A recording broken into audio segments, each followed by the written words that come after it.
시청자 여러분 안녕하십니까? 이강국TV 뉴스 포커스 시간입니다. 먼저 구독과 좋아요 부탁드립니다. 김건희 여사 문자 메시지 논란이 사그라들 기미를 보이지 않고 더 확산되고 있습니다.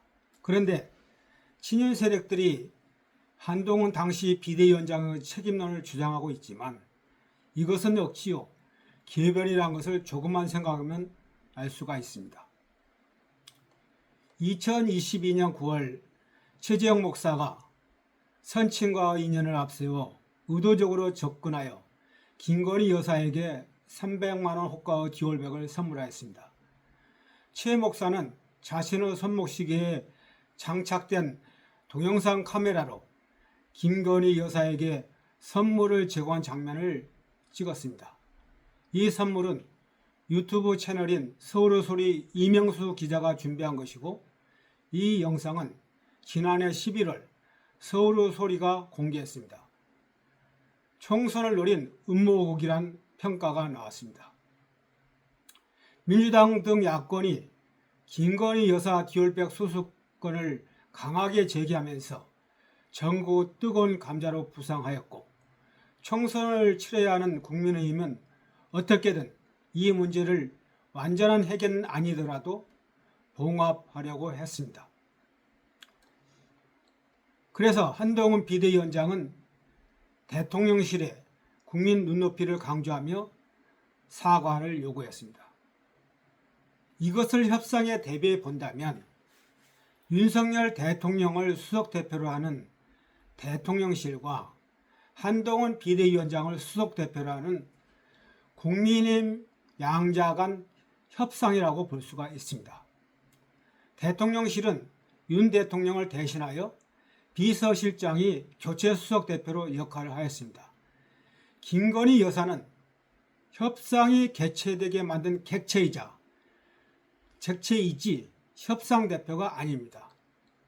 그런데 최근에 김건희 여사 문자 메시지가 공개되어 알게 되었지만 김건희 여사가 상대 협상 대표인 한동훈 비대위원장에게 자신의 방안을 제시하고 흥정하려 했습니다. 김건희 여사는 당에서 필요하다면 대국민 사과를 포함해 어떤 처분도 받아들이겠다. 사과하라면 하고 더한 것도 요청하시면 따르겠다. 한 위원장의 뜻대로 따르겠으니 검토해 주시길 바란다고 요구했습니다.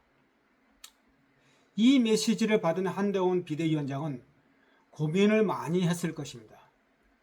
김건희 여사 문자 메시지가 공개된 이후 한동훈 후보는 집권당의 비대위원장과 영부인이 사적인 방식으로 공적이고 정무적인 논의를 하는 것이 적절하지 않다고 생각했다며 총선 기간 대통령실과 공적 통로를 통해서 소통했다고 말했습니다.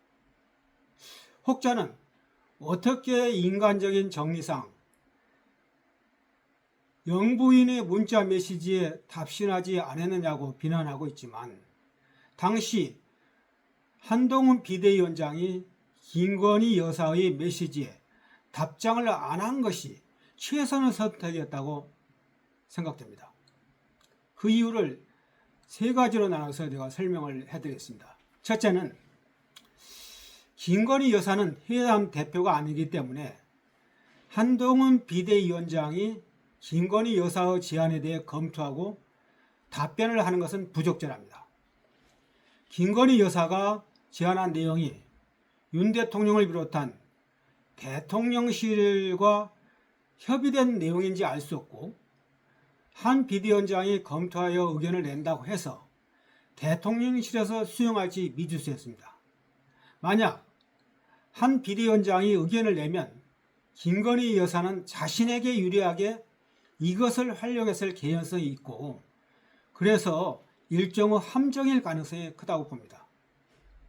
둘째는 한동훈 비대위원장이 김건희 여사에게 검토 의견을 보냈다면 대통령과 대통령실은 협상 대표를 패싱했다고 상대방 협상 대표인 한동훈 비대위원장을 불신했을 것입니다.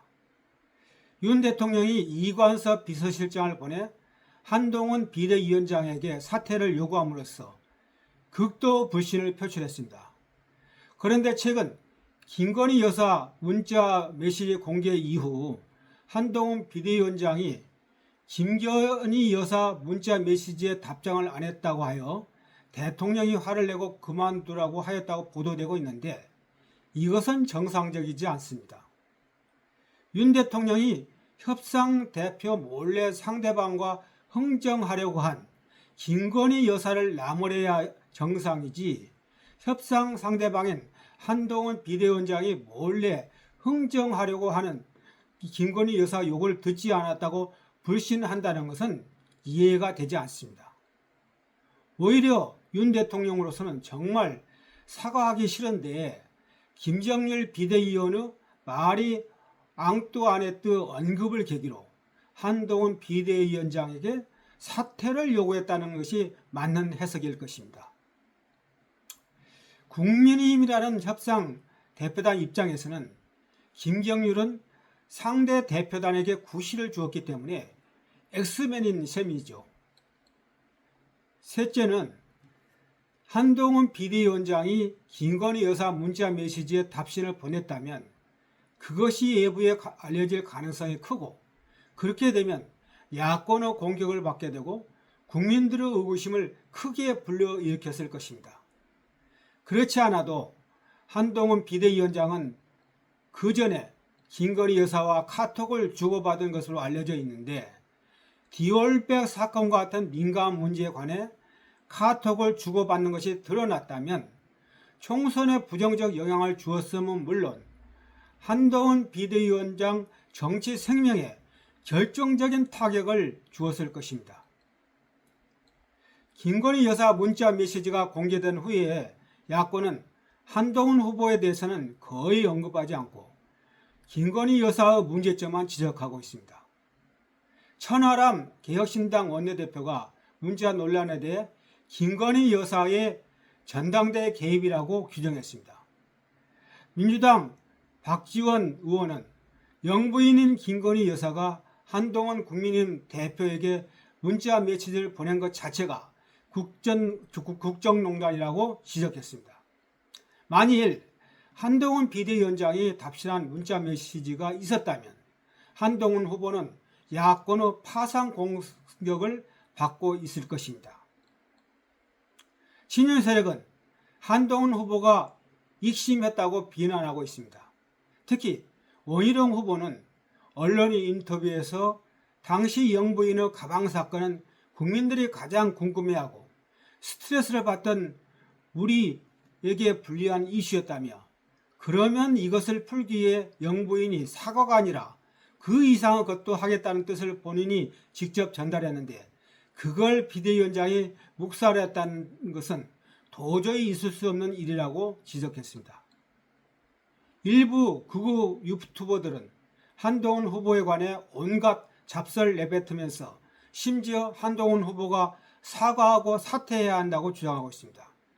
일부 유튜버는 당내 중지들과 상의해야지 혼자 판단하고 치웠다고 하면서 정무감각이 없다고 비난합니다.